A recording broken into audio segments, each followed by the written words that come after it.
Picture Melbourne in the early 1980s, a time when the city still held onto this sweet, suburban innocence. You could leave your doors unlocked without a whirring, and women hopped on buses solo without a second thought. The notion of a serial killer lurking around felt like something straight out of an American thriller, right? But then, things took a dark turn. One woman disappears, then another, and then another. Just everyday women going about their lives. They come from all walks of life, different ages, different backgrounds, and different suburbs. No shared hobbies, no mutual friends, nothing that ties them together except the horrifying reality that they never made it home. At first, the police treat the first disappearance like just another sad story. Maybe she ran away, maybe something unfortunate happened, but nothing that screams serial killer, you know? But when the second woman vanishes under eerily similar circumstances, the mood in Melbourne shifts dramatically. Women start glancing over their shoulders, rushing to bus stops, clutching their bags a little tighter, as if that could somehow protect them. And then the third woman goes missing, and just like that, whatever innocence the region had left is gone. It's not until December 1980 that the real horror comes crashing down. Deep in the thick, lonely bushland of Tinong North, a quiet, empty space where even the sounds seem to disappear, a man out for a walk stumbles upon a body. The police arrive and start searching the area, only to uncover not one but 3 bodies, all dumped close together. All women, all missing for months, and the worst part, they were stripped of any belongings that could give a clue about who they were or what happened to them. The killer chose such a remote spot that finding them felt like a twisted accident, leaving the community in shock and disbelief. Now the city panics. The newspapers explode with headlines. Women stop hitchhiking. Parents start driving their daughters everywhere. The fear is regional, palpable, something you could taste in the air. And behind it all is the burning question, who is targeting random women and dumping their bodies in Tinong North? Police put together a massive task force, door-to-door interviews, hundreds of statements, psychological profiling, a fairly new tool at the time, endless analysis of bus routes and shopping centers and last known locations. But the victims have no connection to each other, no overlap. No shared geography, except that each disappeared after some mundane daily routine, walking to a shop, waiting at a bus stop, stepping out for an errand. It has the kind of randomness that makes investigators sweat because it gives them nothing to work with. A killer who chooses victims with no pattern is harder to catch than one who follows a type. Then, in 1981, the nightmare repeats itself. Another body in a separate but nearby area carrying the same hallmarks. Same disposal style, same region, same chilling signature of a man who thinks the bush will hide his secrets forever. And the worst part? Again, the victim has no connection to the earlier women. The universe of leads expands, then dissolves into fog. The police, desperate, pull in several persons of interest over the years. One man is a pastor with a sketchy reputation. Another is a known sexual predator living not too far from the disappearance sites.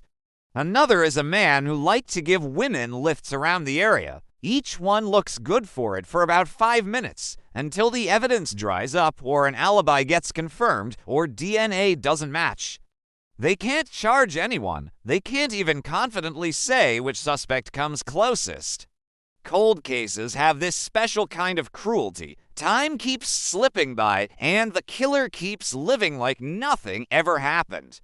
In the decades that followed, advancements in forensics turned this haunting case into a kind of scientific pilgrimage for investigators. You know? Every few years, they'd dive back into the evidence, using the latest DNA methods, hoping for that miraculous breakthrough that could finally bring closure. Families would get those calls, "Hey, we're taking another look." Can you imagine the mix of hope and dread? It's like a roller coaster of emotions, right?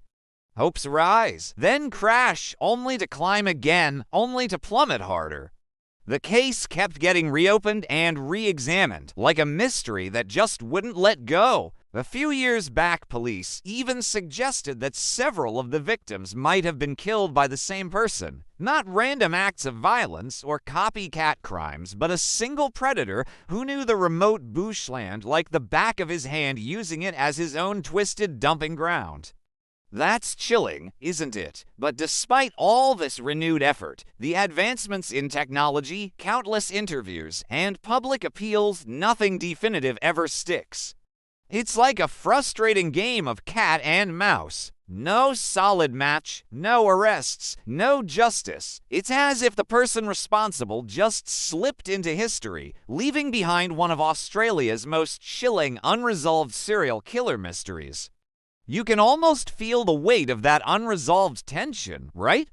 The community is left hanging, with unanswered questions echoing through the years. It's a haunting reminder that sometimes the shadows of the past refuse to fade away. Can you believe that? Even today, folks around Melbourne, especially the older crowd, can vividly recall where they were when the news first broke. It's like a shared trauma that unites them, you know? Some even lower their voices when mentioning Tinong North, as if speaking too loudly might stir up old ghosts. That place has this haunting vibe now, where the silence in the trees feels heavier, echoing the secrets hidden within. You can almost feel the weight of fear lingering in the air, like a thick fog that just won't lift. It's a stark reminder that cases like this etch themselves into a community's memory, forever reminding them of the shadows lurking just beyond the light.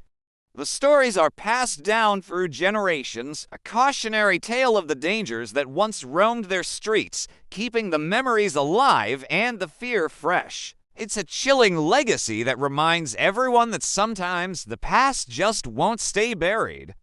7 women, 1 bushland, 0 answers.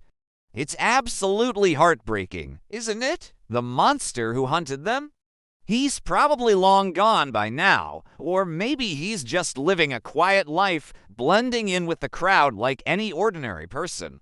Can you picture him walking past people every day, and no one has a clue about the horror he once unleashed in the shadows of that forest? It's like a nightmare that refuses to fade away, and that cold case.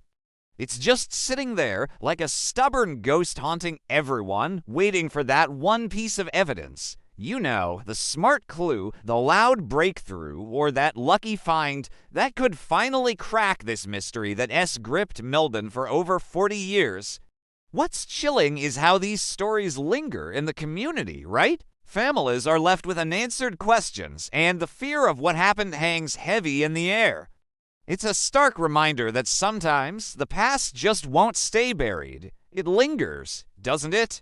Just waiting for someone brave enough to dig it up, to face those dark truths that refuse to be forgotten.